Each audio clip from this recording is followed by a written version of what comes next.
안녕하십니까?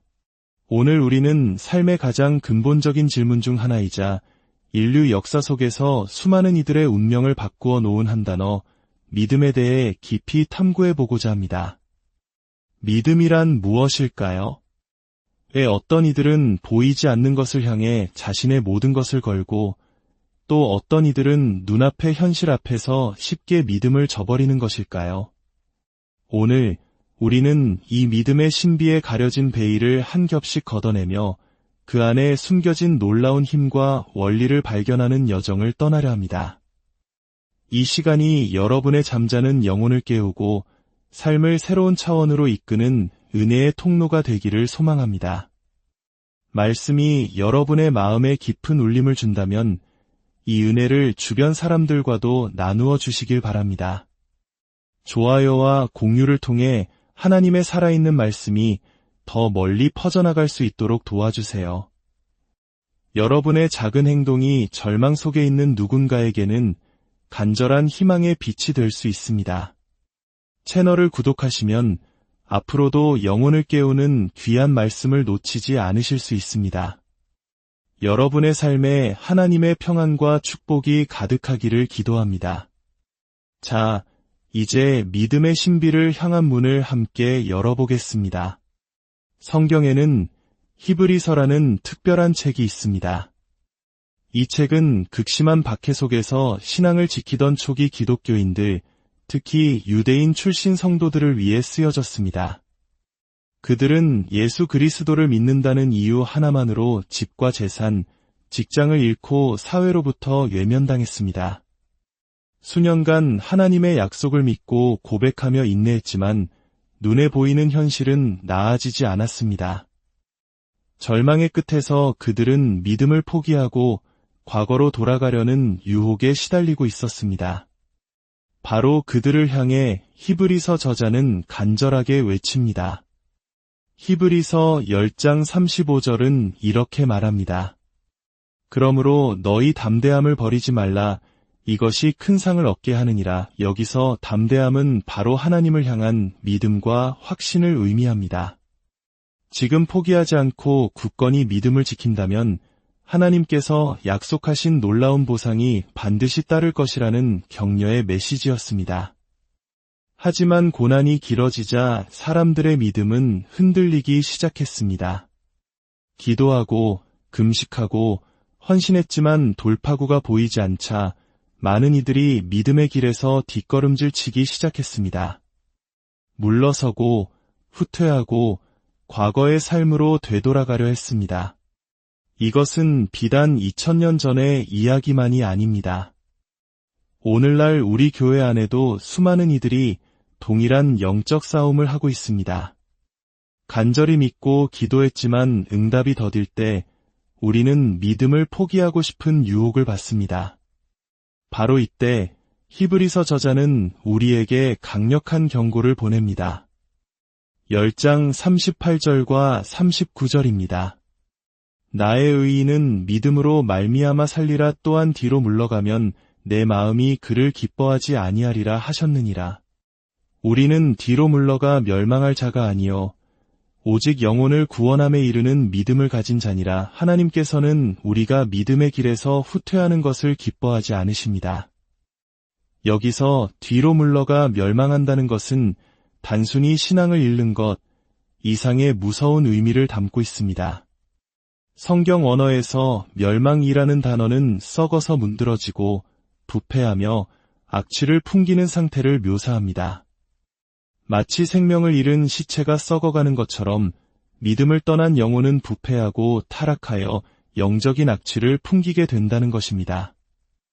우리는 주변에서 이러한 모습을 실제로 목격합니다. 한때는 뜨거운 믿음을 가졌던 사람이 세상과 타협하며 조금씩 교회와 멀어지기 시작합니다. 사탄은 결코 한 번에 우리를 무너뜨리지 않습니다. 주일 예배를 한두 번 빠지기 시작하고 형제자매들과의 교제가 끊어지면서 서서히 고립시킵니다. 하나님의 말씀을 공급받지 못하는 영혼은 자연스럽게 쇠약해지고 결국 과거의 죄악된 습관, 거짓과 탐욕, 음란과 분노의 자리로 돌아가게 됩니다. 그 영혼은 썩고 병들어 생명력을 완전히 잃어버리게 되는 것입니다. 히브리서 저자는 외칩니다. 제발 그 썩어가는 자리로 돌아가지 말라고 말입니다. 당신이 예전에 믿었던 것들을 지금도 믿고 있습니까?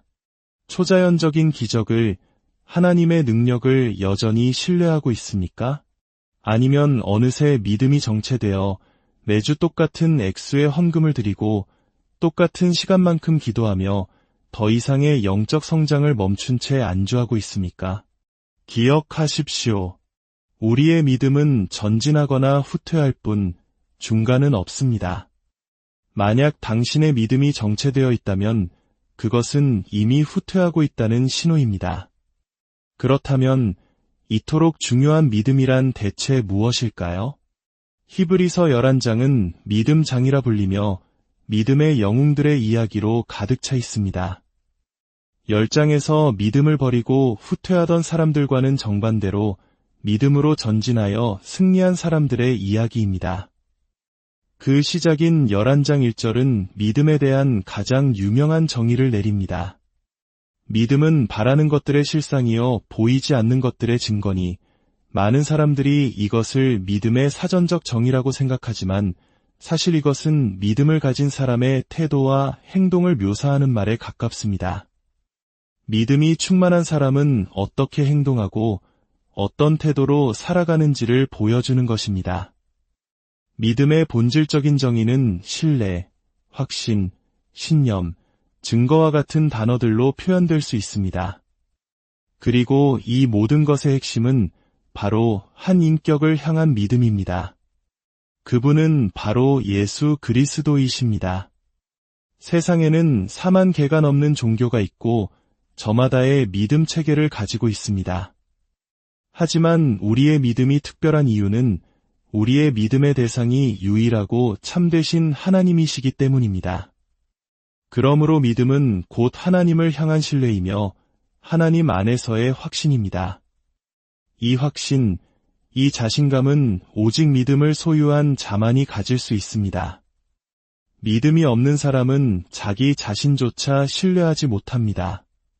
하지만 우리가 하나님을 믿을 때 우리는 비로소 우리 자신을 믿을 수 있게 됩니다. 우리의 자신감은 나 자신에게서 나오는 것이 아니라 전능하신 하나님을 믿는 믿음에서부터 흘러나옵니다. 빌립보서 4장 13절의 고백처럼 내게 능력 주시는 자 안에서 내가 모든 것을 할 수 있느니라 고 담대히 외칠 수 있게 되는 것입니다. 패배자처럼 위축되어 걷는 것이 아니라 왕의 자녀답게 당당하게 걷고 담대하게 말하며 확신의 찬 삶을 살게 됩니다. 이것은 단순한 긍정의 힘이나 동기부여 메시지가 아닙니다. 이것은 초자연적인 하나님의 능력을 힘입어 살아가는 것입니다. 여러분의 믿음은 위기의 순간에 당신을 붙들어주는 확신입니다. 질병의 고통 속에서, 자녀를 향한 사탄의 공격 속에서, 재정적인 어려움 속에서도 나는 그리스도 안에서 모든 것을 할 수 있다고 선포하게 하는 힘입니다. 만약 당신이 믿음을 잃는다면 삶의 이유를 잃는 것과 같습니다. 희망도, 안전도, 미래에 대한 기대도 모두 사라지기 때문입니다. 우리가 가진 유일한 무기는 바로 믿음의 방패입니다. 사탄이 쏘아대는 불화살을 막아낼 수 있는 유일한 영적 무기입니다. 이 믿음은 마치 견고한 의자와 같습니다. 저는 이 의자가 저를 지탱해 줄 것을 알기에 아무런 의심 없이 온전히 몸을 맡기고 앉을 수 있습니다. 이것이 바로 그리스도 안에 있는 우리의 믿음입니다. 사탄이 내 마음에 너는 할 수 없어, 넌 실패할 거야, 그 병으로 넌 죽게 될 거야 라고 속삭일 때 우리는 세상에 썩어가는 의자가 아닌 예수 그리스도라는 반석 위에 굳건히 앉아 평안을 누리는 것입니다. 이 믿음의 본질은 앞으로 나아가는 것입니다. 결코 후퇴하지 않습니다. 마치 총구에서 발사된 총알이 목표를 향해 날아가듯 우리의 믿음은 하나님의 약속을 향해 끊임없이 전진합니다. 믿음은 수동적인 상태가 아니라 적극적인 행동입니다. 그렇기에 믿음의 사람은 더 큰 것을 위해 기도하고 더 큰 위험을 감수하며 더 큰 헌신을 드립니다. 하나님이 주신 은혜에 안주하는 것이 아니라 더 큰 영광을 위해 끊임없이 자신을 내어 던집니다.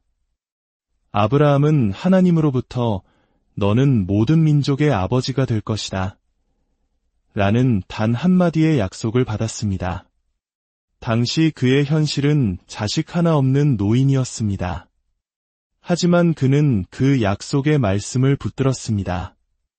로마서 4장은 그가 믿음이 없어 하나님의 약속을 의심하지 않고 믿음으로 견고하여져서 하나님께 영광을 돌리며 약속하신 그것을 또한 능히 이루실 줄을 확신하였다고 증거합니다. 그는 어떻게 믿음이 강해질 수 있었을까요? 바로 하나님께 영광을 돌림으로써 즉 찬양과 감사를 통해 믿음을 키웠습니다. 몸이 아플 때에도 주님, 치유해 주심에 감사합니다.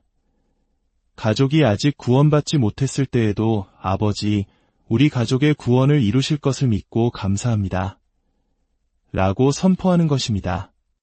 이렇게 하나님의 전능하심을 인정하고 찬양할 때 우리의 믿음은 초자연적으로 강해집니다. 하나님은 때로 우리의 삶의 시련과 역경을 허락하십니다. 그것은 우리를 넘어뜨리기 위함이 아니라 우리의 믿음을 더욱 강하게 단련시키기 위함입니다. 시련이 없다면 우리는 쉽게 나태해지고 영적으로 안주하게 되기 때문입니다. 사랑하는 여러분, 여러분의 믿음은 어떻습니까? 꺾이지 않는 믿음입니까? 부서지지 않는 믿음입니까? 흔들리지 않는 믿음입니까? 결코 포기하지 않고 항복을 거부하며 약속의 말씀을 끝까지 붙드는 불독과 같은 믿음입니까? 어쩌면 오늘 이 자리에 불가능한 상황에 놓여 절망하고 있는 분이 계실지 모릅니다. 재정 문제, 건강 문제, 자녀 문제, 관계의 문제 앞에서 믿음이 약해지고 뒷걸음질 치고 있는 분이 계실지도 모릅니다. 괜찮습니다. 하나님은 그 불가능을 통해 당신이 오직 하나님만을 믿고 의지하도록 초대하고 계십니다. 이제 우리 함께 기도하기를 원합니다. 당신의 삶에서 믿음이 약해졌던 영역들을 주님 앞에 내어놓고 다시 한번 믿음의 불꽃을 회복시켜 달라고 간구합시다. 다 함께 두 손을 들고 기도하겠습니다. 아버지 하나님, 오늘 주님의 말씀을 들었습니다. 주님의 모든 말씀, 모든 약속을 제가 믿습니다. 하지만 제 삶의 어떤 영역에서는 믿음이 약해져 뒤로 물러섰음을 고백합니다. 수동적으로 변하고 영적으로 나태했던 저의 모습을 회개합니다. 성령님, 오늘 이 시간 제 안에 믿음의 불꽃을 다시 지펴 주시옵소서. 제 마음에 믿음의 불을 놓아 주시옵소서. 더 높이, 더 깊이, 더 멀리 믿음으로 나아가게 하옵소서. 하나님, 이제 저의 믿음을 선포합니다. 나의 재정을 향해 믿음을 선포합니다. 나의 건강을 향해 믿음을 선포합니다. 나의 자녀들을 향해 믿음을 선포합니다. 나의 사업과 미래를 향해 믿음을 선포합니다. 우리는 뒤로 물러가는 자가 아니라 앞으로 전진하는 자입니다. 저는 믿습니다. 주님의 모든 약속을 믿습니다. 모든 말씀을 믿습니다. 그 말씀을 굳게 붙잡고 나아갑니다.